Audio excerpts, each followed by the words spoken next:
Bây giờ là đứng đợi cái nhà xe mở cửa để gửi xe rồi mình đi vô cái điểm câu nha. Trời hôm nay nó cứ ui ui thì sao mọi người. Nó kiểu như nó sắp mưa nhưng mà từ sáng giờ nó không có mưa, nó cứ chuyển không à.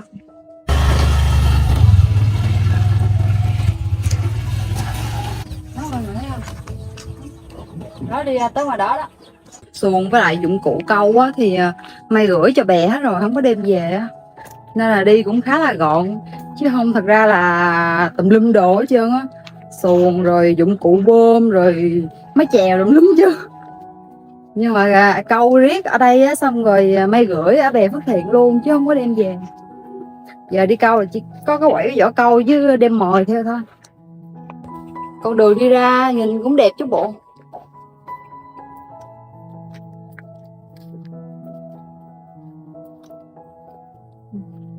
Nhìn trời này là sắp mưa rồi đó, nhưng mà không biết khi nào. Phía ngoài đó mấy trái gì quá trời luôn ta. Quá trời luôn, nhìn đẹp ghê á. Nhưng mà chắc ăn không được đó, ăn được thì chắc không còn. Điểm xuất phát hôm nay là bè Phước Thiện. Hôm qua mưa lớn quá nên là hôm nay nước hơi cao. Cái mùa này anh em câu sông thích lắm nè, tại mưa xuống cá chép nhiều lắm. Chứ mấy tháng về trước á, nước thì nhiễm mặn, đâu có cá đâu câu mấy không. Còn giờ thì cá nhiều lắm, nhưng bị cái là hay mưa thôi. Hello anh. Sáng giờ trời cứ vậy á, nắng không nắng mà mưa cũng không mưa.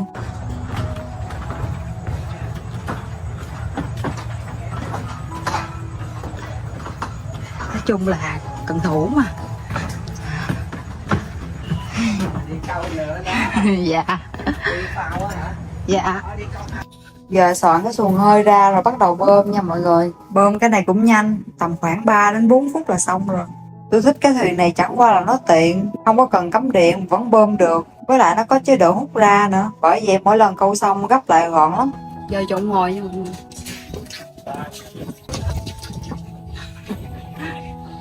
Thà tới công chuyện.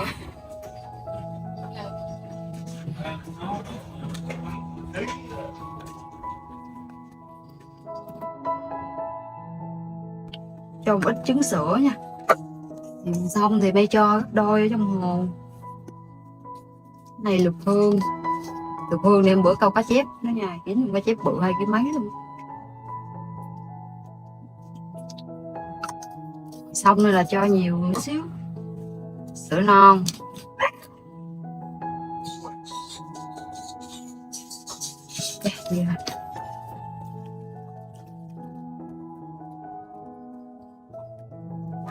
Cám này là cám của Mai tự xây, cám cá chép. Nửa bịch này đi. Chứ thêm một bịch cám lăng ngà.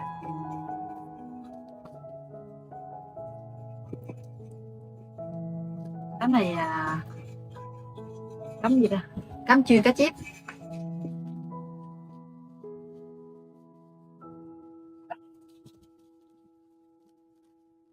Vô trộn đều lên.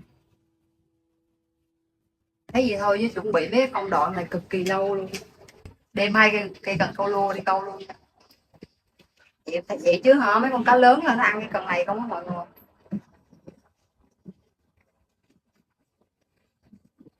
Ok, bây giờ gắn chị vô nữa là câu. Có cám sẵn luôn nha, ra ngoài đó chỉ việc câu mà. Cho nó tiện, tại vì ngồi trên xuồng hơi nó cái diện tích nhỏ, nó khó làm lắm. Tranh thủ làm luôn, sẵn đâu đó bơi được không?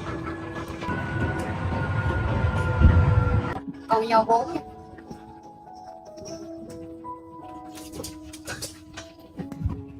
Đây là chủ bè Phước Thiện nha mọi người.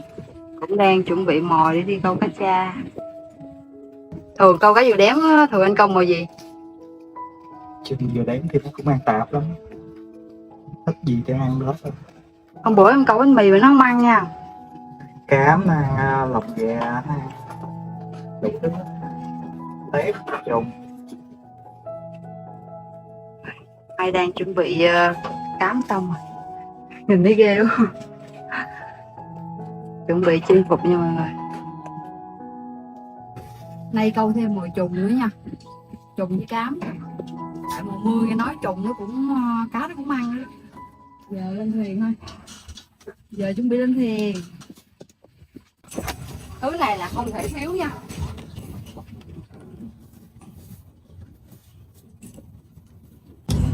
Cái này đúng là không thể thiếu nè, không có cái này là không thể nào bắt được cá hết.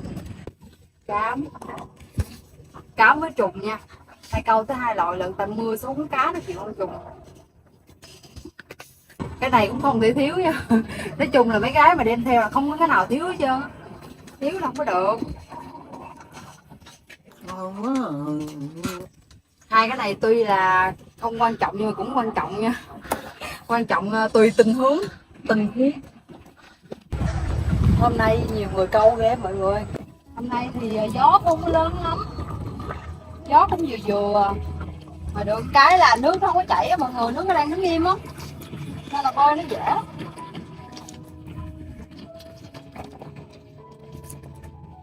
Cái điểm câu đó đó mọi người, cũng gần chứ không có xa. Đó mấy cái trái bần bay hái đây là, nhưng mà hôm nay hết rồi, hết hay sao. Nếu mà câu đài á mình câu đây được nè, thấy không, nước nó không có chảy, với lại nhìn coi đã không, nhìn là biết có cá liền đúng không mọi người. Mày câu máy thì mày câu bên đó.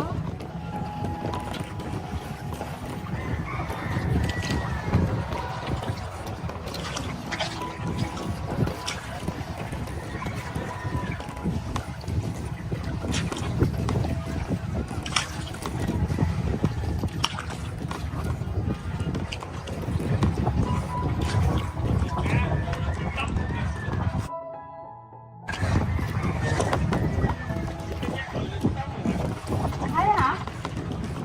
Thấy không? Dạ. Có hôm hên á, nó chỉ cá bự.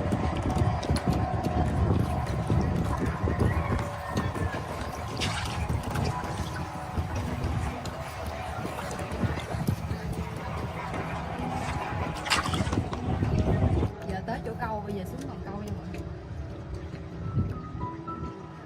Tới cái điểm câu rồi, bây giờ bắt đầu xuống còn nha mọi người.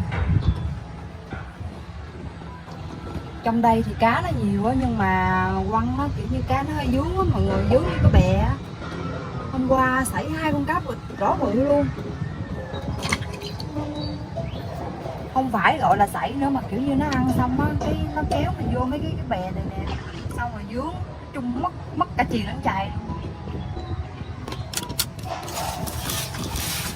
Đã vậy rồi hả, còn động nước cái cá không ăn luôn, thấy không.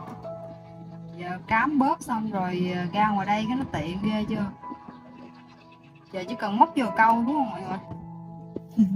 Tuy là cám bớt không có được đẹp cho lắm, nhưng mà cá ăn nha. Cứng quá. Một cây ở trong, một cây mới thả ở ngoài. Đây có tín hiệu luôn kìa mọi người. Quay cái con kìa, cái con kìa, con không kìa.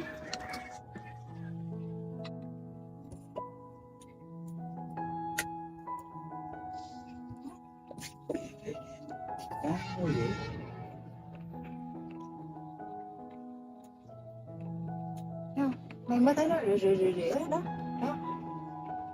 Đó. Cái nữa thằng đó. Không có đợi. Ôi. Sao kỳ vậy ta? Thôi vậy rút kinh nghiệm lần sau là để cho nó kéo thiệt là sâu xuống, kéo một đầu cần luôn mới kéo nha. Hôm qua cũng bị mấy lần như vậy luôn á.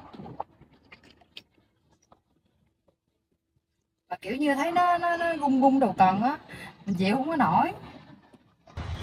Thấy gì chứ hả, câu 4 tay này làm luôn tay luôn chân, nếu mà cá ăn như vậy á làm không kịp luôn. Cây này thì mấy câu cho 6 nha, 2 cây hồi nãy thì câu cho 4, là câu lưỡi 4 lưỡi á mọi người.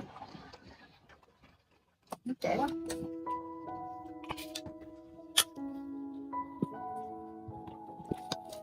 Hôm nay đi câu là không có đem đồ ăn theo ăn luôn nha. Mình chỉ cái câu cặp bè người ta thôi, với lại nhiều khi câu cặp bè người ta cũng không cho, tại vì mấy là con gái á nên là câu người ta không có nói á.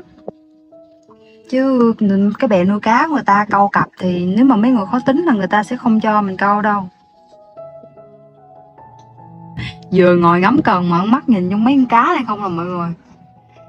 Ánh mắt của May đã phải vào mấy con cá rồi. Nhìn đã ghê á. Câu được cá chép nè, rồi cá chê, cá cha, cá út. Nhưng con cá trong mơ là con cá vồ đém là May chưa chinh phục được luôn á mọi người. Không lẽ là mình không có hợp với mấy con cá vồ đém hay sao á? Hay do cám của mình câu? Cũng không biết nữa. Nay thì May câu tới hai bầy mồi lận, một là bánh mì, còn một là trùng, hai là cám. Câu 3 cây cám còn 1 cây trùng. Tại vì nghe nói là mùa mưa này cá dù đếm nhiều lắm nè. Mà sao nó không ăn mồi của May không biết nữa. Hay là do mình câu không đúng mồi nữa.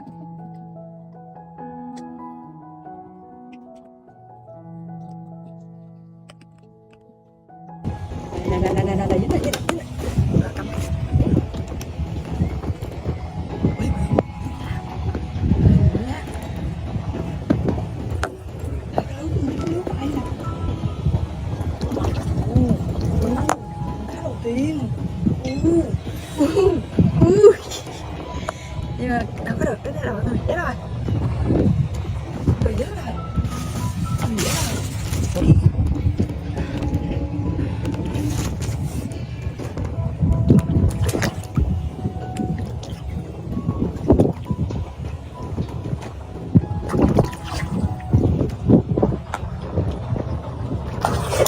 Trời ơi, quá dữ đó. Dạ, nó đang quay phim. Không biết bắt làm sao luôn á, tại không có đem vợ. Cái diện tích nhỏ không đem theo. Thấy nó ăn neo là thấy muốn rớt rồi đó, nhưng mà dù con cá đã buồn rồi đúng không? Nhưng mà không để ý cái này buồn hơn nữa nè. Gãy luôn cái đọt cần rồi. Dù con cá xong rồi May kéo nhanh quá, rồi cái lực kéo của cái cục chì này nè dính lên đây xong rồi đi luôn. Buồn ít hai. Trời ơi, cái cần mấy bữa nay bắt cá lớn của May không luôn á. Giờ chế làm sao đợi câu đây. Bẻ cái này đi ha. Cách nào không mọi người? Chắc là đợt sau đi chắc đem theo cái vợt á, chứ không có vợt khó vớt quá. Hôm bữa con cá 2 kg mấy hên là nó ăn sâu quá nha, chứ không là cũng khó vớt lắm luôn. Vớt mà lấy cái vớt bằng cái áo mọi người, cái áo chống nắng của May á, vớt rồi về giặt gần chết luôn. Tiếc quá. Còn đó không cỡ ký mấy á, nhưng mà tiếc hơn là gãy cái đọt cần luôn rồi. Giờ về tối nay về phải tái chế nó lại nữa. Khi nào mà câu dính con cá xong mà bỏ vô cái gọng cá, lúc đó là mới ok nha, chứ không là không có gì chắc chắn hết. Đây con cá đang tung tăng nè.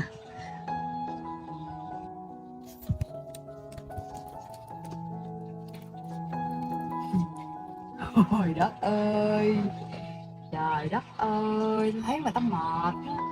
Đi bạn, cho bạn đi. Mày chỉ lấy mấy con cá mà ăn được thôi, mấy con cá mà mày thích ăn, với lại mấy con cá mà bự bự á, chứ mấy con cá nhỏ lấy về nhỏ quá ăn xương không. Thấy không? Cái cần này hợp với May lắm nè, tuy là cái đầu cần nó không còn nguyên vẹn nữa, nhưng mà nó vẫn làm việc hết công sức. Lay quay làm thay mồi 2 cây là bắt đầu cám cái chùm nho hết rồi. Giờ thả xuống xong rồi giờ mình bóp chùm nho tiếp.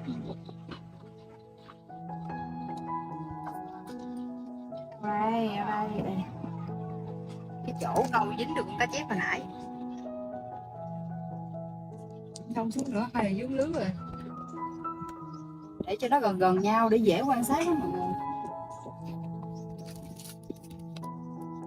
Giờ bóp cám luôn nha.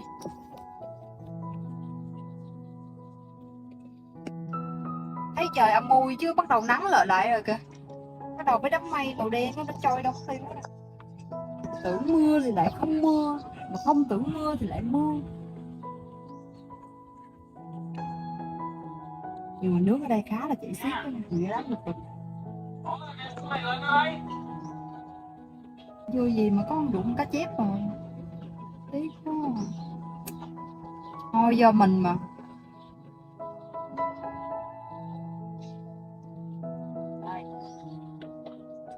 Vui đó.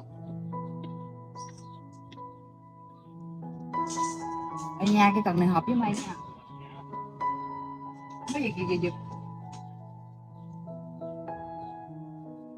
Tội nghiệp đó quá. Cái môn câu cá này ha, giúp mình phản xạ nhanh ghê ha, nhất là con mắt á.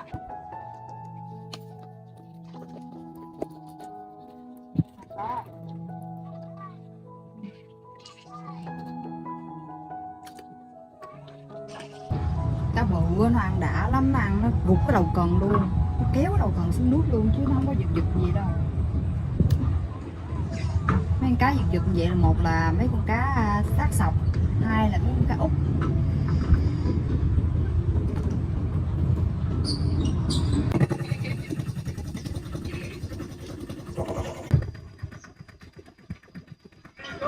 Dễ thương quá. Mấy cái con cá nữa sợ camera hay sao á, nó đang rỉa rỉa cái mày cầm camera ra quay cái nó im ru. Đi đâu vậy? Đi đâu vậy anh Toán?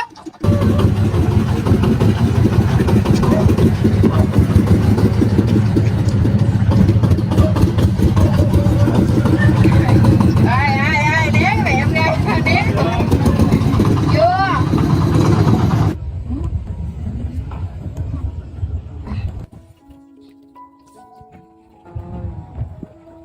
Cá xác sọc. Con này cũng to mọi người. Đau lắm.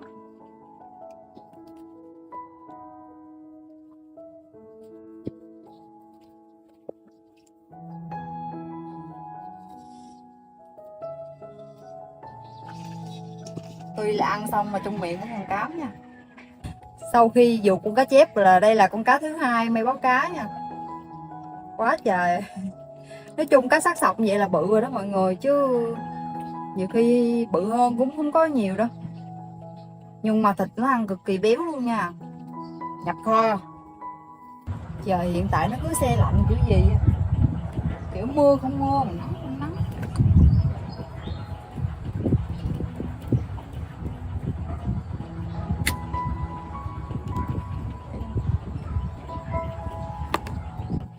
Được hai con cá nhỏ xíu. Tôi nghi ngờ quá, không lẽ hôm nay thất thu trời. Dụ con cá xong rồi cái không còn cá bự nào ăn nữa hết á. Hôm nay hơi lạ mọi người ơi, trời 6 giờ mấy rồi mà trời vẫn còn sáng trưng luôn nè. Mà nguyên một cái đám mây to đùng luôn, chuẩn bị mưa dông kéo đến rồi. Có mỗi con cá chép bự mà câu lên mà mây giữ không được nữa. Nước vẫn còn đang chảy chậm mà không được nhanh nữa. Con cá sảy lúc nào cũng là con cá bự nhất hết.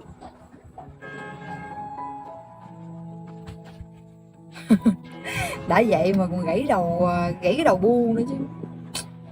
Bình thường là câu cá xác sọc có mỗi lần đi câu là được có một con hai con, hôm nay được tới 3 con rồi. Đúng rồi, mồi trùng không ăn nha mọi người, mồi trùng cá đây nó không ăn rồi, dẹp trùng luôn, chuyển qua 4 cây câu cám hết.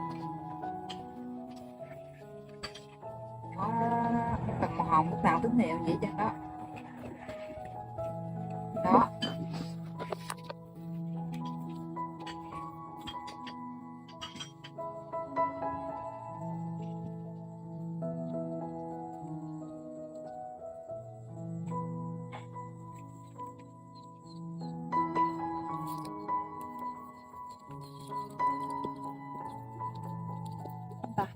Như dính á, dính. Khôn quá, cái cá này khôn quá. Nhiều khi May sử dụng cái lưỡi bự quá cái ăn không được á, chứ hấp. Là cá chép, rồi cá tra, rồi cá út, cá chê. Nói chung là mấy bữa nay ăn cá sông không luôn.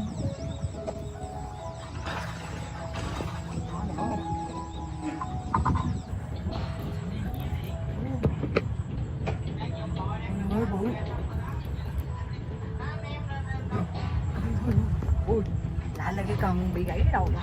Mà tôi với ông biết tính tôi đâu có lỡ tẹo gì đâu, bình thường cái gì đâu. Bình thường.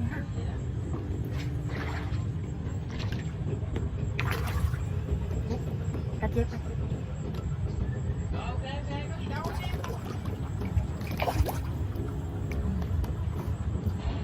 Cá chép mọi người ơi. Con này cũng được.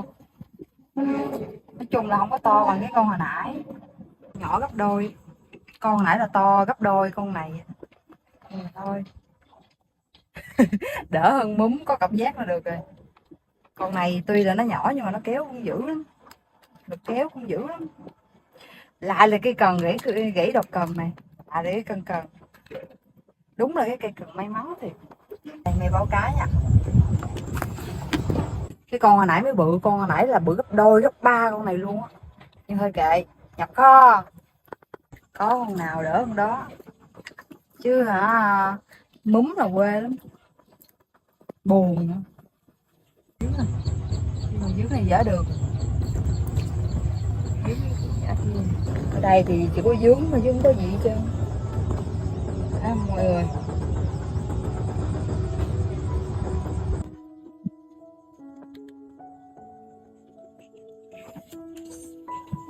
Hên á. Đúng là cây cần may mắn có khác. Di chuyển lên cái điểm trên câu chứ điểm này động quá cá nó không có ăn nữa. Giờ bơi đi thôi. Có một anh cần thủ mới câu được con cá, không phải cần thủ nữa, cái anh chủ bị phát hiện mới câu được con cá cha 3 kg trên đó. Giờ mày phải lên đó câu thôi, chứ không thể nào mà ngồi ở đây được. Không thể nào mà ngồi ở đây câu cá út được. Đi nha. Mình di chuyển sang cái điểm câu trên đây để coi coi nếu mà có cá ổn á thì vài bữa câu đây không, chứ không có câu chỗ kia.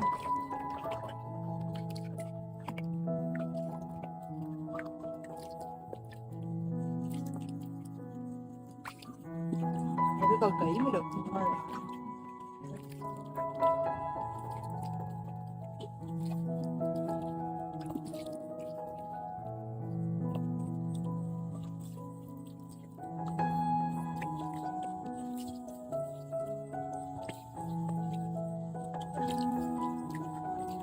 Hay quá. Đây á. Ok nha mọi người. Bơi cũng nhanh, cũng gọn. Giờ soạn đồ ra mới lâu nè. Ghét nhất cái công đoạn soạn đồ. Hiện tại là nước đang cạn xuống á, nên là cá chậm ăn hẳn đi luôn á. Bây giờ là 6 giờ, 8 giờ mà nước bắt đầu nó mới lên lại. Nãy giờ không có con nào ăn hết trơn á. Câu hết cục này xong rồi nếu mà không có tín hiệu thì chắc may đi về luôn á.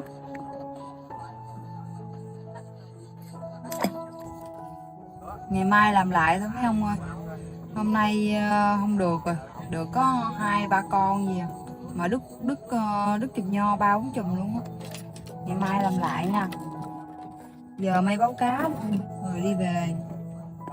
Hiện tại bây giờ là trời nó ngừng gió với lại nước cũng đang cạn nữa, ngồi mũi cắn rồi chịu không nổi. Đi báo cá này. Đã nha mọi người. Yeah. Chỉ lấy mấy con cá mày thích ăn thôi, chứ con cá chép nó cũng không có đủ to, cũng cỡ ký mấy, ăn xương không. Không có út lấy nha, không có út to thôi, thả con cá chép bự được. Đó, mọi người không biết cái kêu mày, trời ơi, tự nhiên thả con cá bự nhất mà lấy 3 con cá nhỏ xíu này, nhưng mà 3 con cá này mày thích ăn tại vì thịt nó ngon béo đó. Vậy là clip đi câu thiên nhiên đến đây là hết rồi. Bye bye mọi người.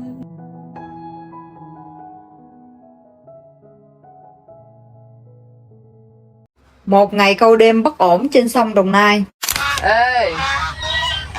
Ê vậy nha. Tuổi thơ chắc ai cũng đã từng bị con này rượt rồi đúng không mọi người? Hồi nhỏ tôi bị nó cạp mấy lần luôn rồi á. Tuy là không có đau mấy nhưng mà về bầm tím chân luôn. Giờ lâu lắm rồi mới gặp lại nó. Cảm giác vẫn sợ như ngày nào. Mà mắc cười lắm nha. Gặp nó thì mình đứng im không sao. Chứ mình mà chạy là có chuyện liền á. Nó dí không dừng luôn á chứ chẳng đùa.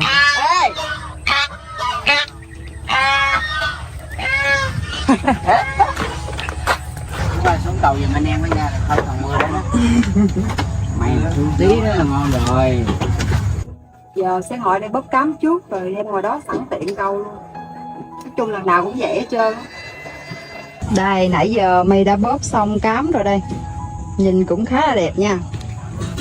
Này câu thêm bánh mì nữa. Mục đích là bắt cá vô đếm mọi người. Cái gì mà mày không có là mày phải quyết chinh phục cho bằng được. Đó. Đây cám. Cám này thì cám mây xay rồi trộn hương lục hương rồi sữa non rồi gì nữa ta, rồi gì ta, cái gì trứng sữa, nó có nhiều thôi á. Cái này chắc dính cá chép rồi, nhưng mà cái này là bánh mì là cá vô đếm cá cha rồi nè.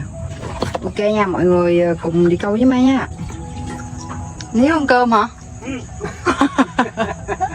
Quá trời cần thủ nha, chưa ăn uống gì vừa ăn vừa câu luôn, đúng chất cần thủ rồi. Giờ nha, giờ là mình sẽ đi thăm lợp trước, đi thăm lợp xong rồi mình sẽ đi câu. Ngoài đó đó, ngoài đó một cái, bên kia một cái. Giờ ra coi không biết còn không nữa. Sao không thấy cái sợi dây trắng trắng đâu á. Đây nha, anh Hiếu kêu nếu mà dính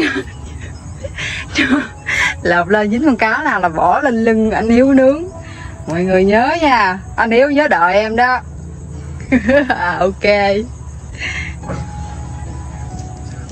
Không biết mấy bữa nay thời tiết chỗ mấy ông sao chứ chỗ của tôi là 3 ngày nay nắng không nắng, mưa cũng không mưa. Hôm nay có đem đồ theo múc ban rất là nhiều luôn. Đem cốc mặn ổi xoài em lúm luôn. 2 bữa không đi câu luôn, ghê luôn. Đơn nhất là cái lợp của mình không biết có cá nó còn sống không đây, tại vì 2 ngày rồi.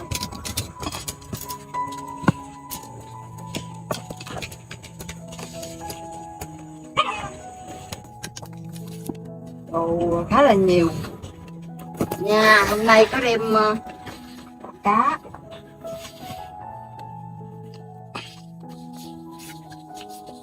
Ok, giờ mọi người cùng mấy ra khơi nha. Đúng là cải cương dơ mạng với núi đè nha mọi người. Nhiều anh kêu là để 2 ngày cá nó sẽ ngủm, mà công nhận thiệt nha. Đáng lẽ hôm qua mày đi thăm là được rồi, nhưng mà không sao, vẫn còn một cái lợp, vẫn còn nôn nha, vẫn còn hồi hộp nha. Giờ cục mày dở lên coi nó có gì bên trong không. Ủa sao cái này nhẹp lên vậy? Ủa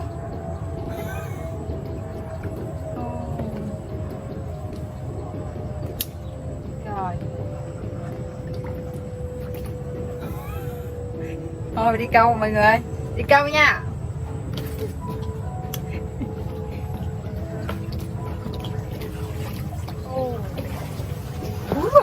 Con cá lại thú quá.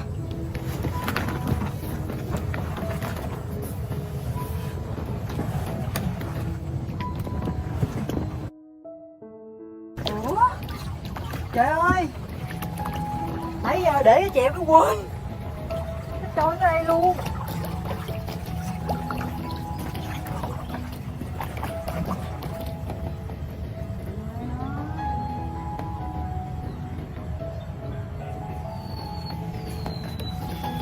Thử bơi 2 cây này nè.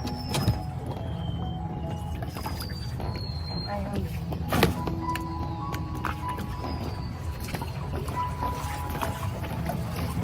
Trời không có mưa mọi người đi thích lắm. Tại nếu mình không có nắng đi cũng thích nữa. Nói chung là cứ cái trời này là đi ok. Đó cái chỗ anh cần thủ nó ngồi câu, mọi người thấy không? Mày đã từng ngồi chỗ đó 2 lần và múm đúng 2 lần. Mà tôi ấn tượng nhất là cái lần đầu á, tôi nhớ mới xuống ngồi có con xíu bị mấy con sâu trên cây si nó đốt, ngồi gãi không có câu kéo gì được đâu. Bởi vậy hôm đó không múm cũng uổng. Để tôi hỏi thăm anh cần thủ đó coi có giống tôi không. Có cá không anh? Được nhiều không? 10 kg hả? Chắc cái anh cần thủ đó hên đó mọi người ơi. Chứ ngồi ở đó sao mà câu có cá được. Tôi câu cỡ đó còn bị múm nữa, huống chi ổng. Hân ơi, Hân à,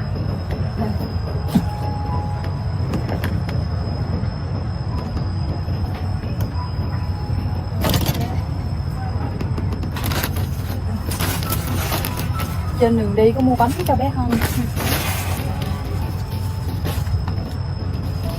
Mua bánh cho con nè.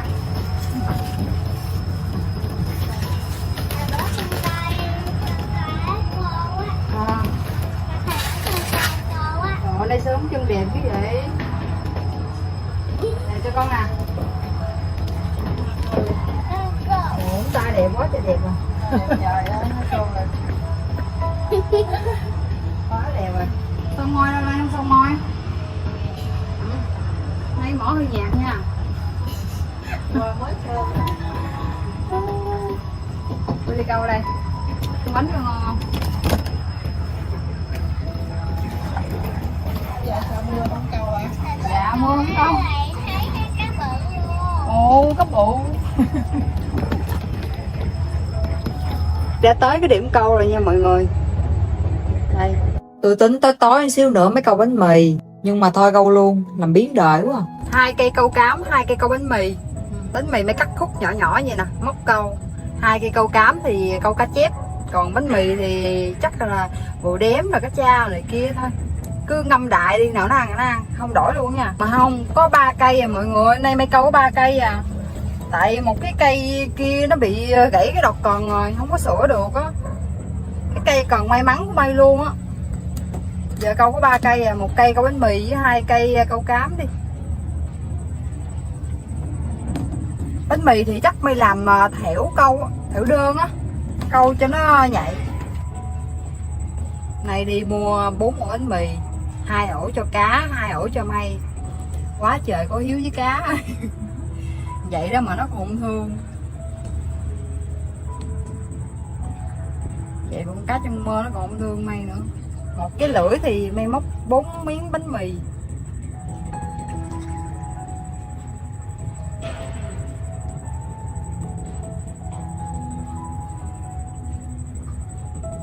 Trời hôm nay hầm ghê luôn á.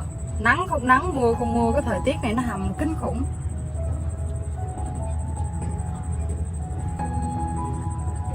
Ba miếng rồi 4 miếng thì nó hơi khó móc. Tại cái lưỡi nó cũng nhỏ. Cái lưỡi này chắc lưỡi số 7 á mọi người. Hôm qua với hôm kia có một cái trận mưa hả, xám hồn luôn. Giờ là nước bắt đầu đục đục rồi, hết nhiễm mặn à. Chứ bình thường là nước nhiễm mặn là bắt đầu cá nó chạy lên cái vùng nước ngọt hết.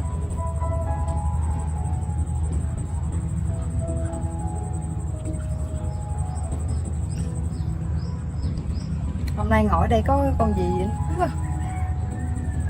Đồng đội của May bên kia thì vẫn đang cầm cụi làm mồi. Sao? Mày hả mày? Mày hả mày? Ơi phụ nha. Wow.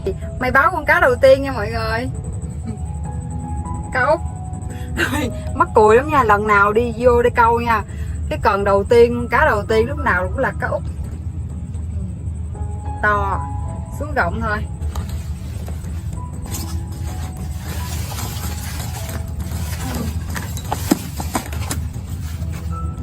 May có đem theo cái này nè. Thấy không? Nhiều người nói May không có đem theo vợt, nay May đem theo cái vợt này nha. Để coi coi hôm nay có cá không, có cơ hội vớt cá không nha.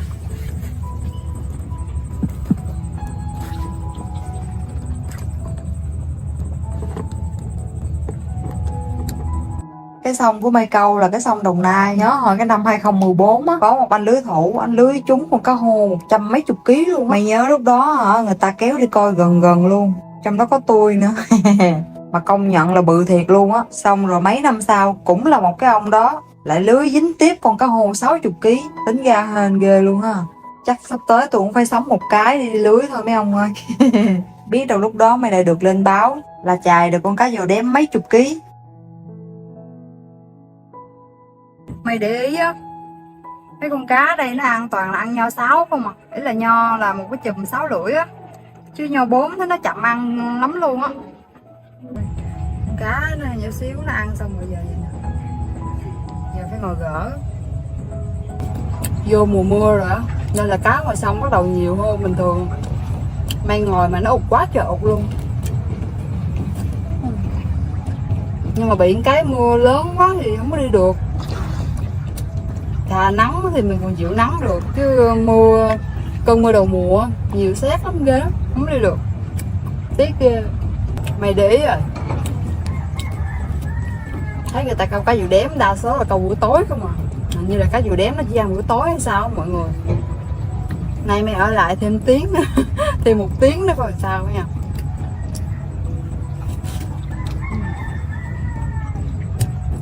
Mua 4 ổ bánh mì, ăn 2 ổ cho cá 2 ổ, quá trời có hiếu với cá cỡ đó mà nó còn không ăn. Ở nhà đồ ăn quá trời luôn, ăn không được nha, nhưng mà khi ra tới cái chỗ câu á, có gì ăn đó cũng thấy ngon, bánh mì không cũng thấy ngon, ngộ.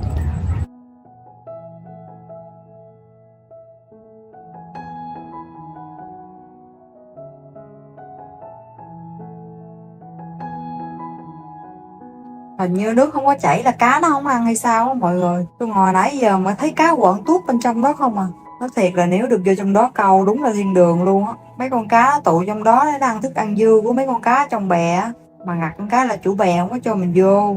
Mấy con cá khủng nó nằm ở trong đó đó. Nhiều lúc nó quợn lên một cái là tôi tưởng đâu thủy quái không á. Nhìn nó xanh tô mà thấy phát thèm luôn á trời. Đợi xíu tôi ngồi rồi tôi mon men vô, coi có bị đuổi ra không. Chứ mấy ông nhìn kìa, làm sao mà cầm lòng cho đặng đây.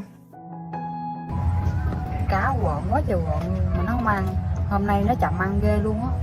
Dở thuyền ra cái chèo vô cái không có cho, không có được, không có cho vô câu. Nay ngồi nãy giờ mới có tín hiệu nha mọi người.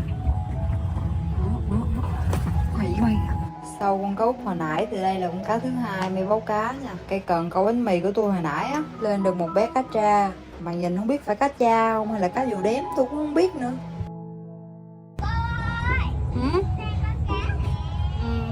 Cá nhiều lắm, hồi xong cá nhiều lắm.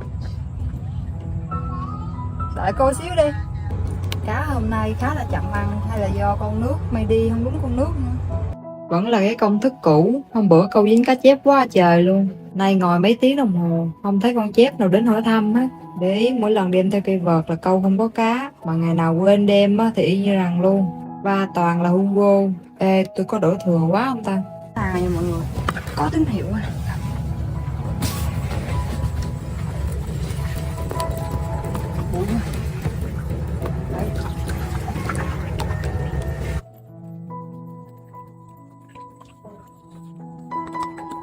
Đây báo cá mọi người nha. Con cá út thứ hai to ghê, cá út ở đây to là to. Cũng được, 10 con cũng được, 10 con thì đủ nồi canh chua, 15 con thì thêm được nồi cá kho. Cá út mà nó ăn vụt đầu cần luôn, tưởng cá bự lắm. Đồng đội của May di chuyển rồi nha mọi người. Hôm nay cá đúng ăn rất là chậm luôn á.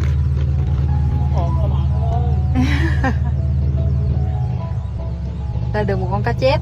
Giờ di chuyển sang cái điểm mới. Nó điểm mới thôi chứ cũng tế đó. Trời không biết khi nào mưa đây. Không mà trời này chắc không mưa đâu.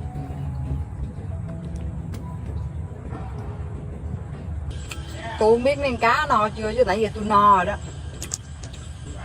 Nãy giờ luôn không có con cá nào ăn luôn á. Làm tôi ở không, nãy giờ tôi ngồi tôi ăn hết gần 2 ổ mì, hết yến mận nữa.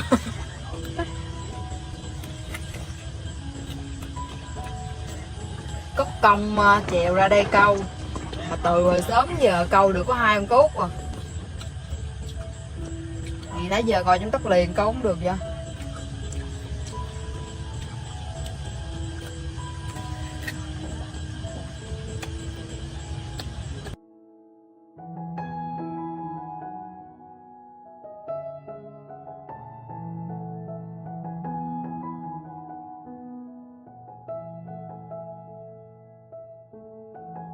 Chuyện tâm linh không đùa được đâu mọi người ơi.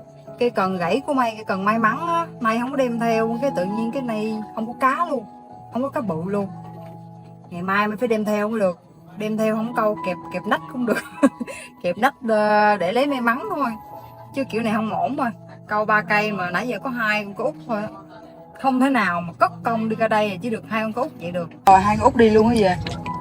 Rồi 2 con út đi luôn rồi.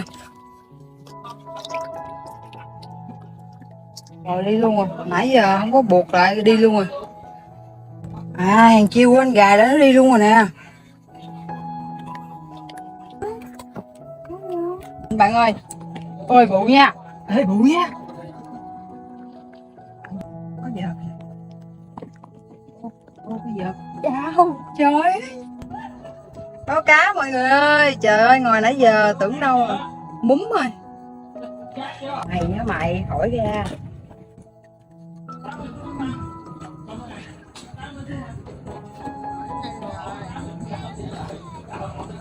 Mày báo cá nha mọi người ơi.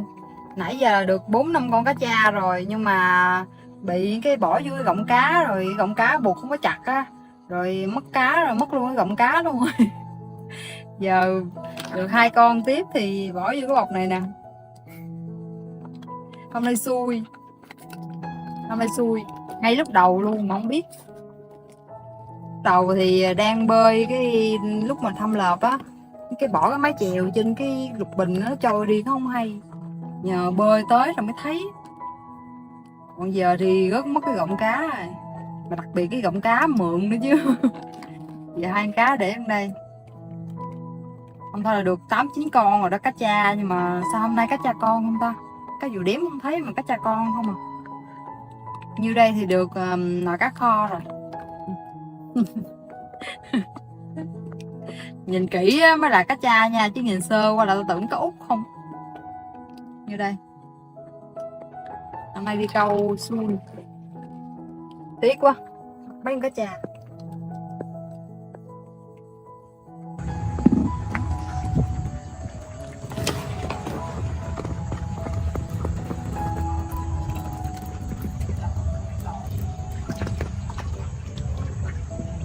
Ôi, cá út Hugo. Cá út nè.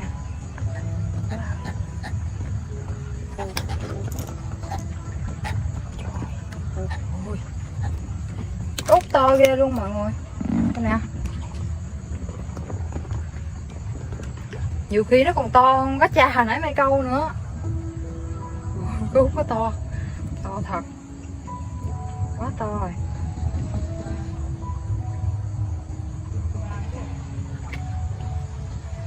Bự thiệt. Quá bự luôn. Nhập kho. Nhập kho. To ghê. Ngồi mũi cắn hết cả người luôn mà con cá dù đếm nó vẫn chưa tới ăn nữa mọi người. Giờ mấy báo cá rồi đi về luôn.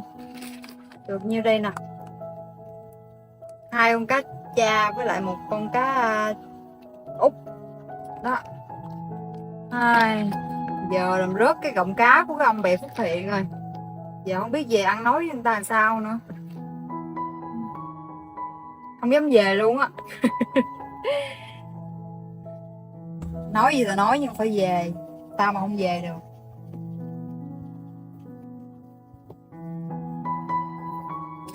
Hôm nay câu toàn là cá cha với lại cá út, không có cá chê. Ủa không có cá chép nào hết trơn. Toàn là cá có vảy không. Ủa toàn là cá da trơn chứ.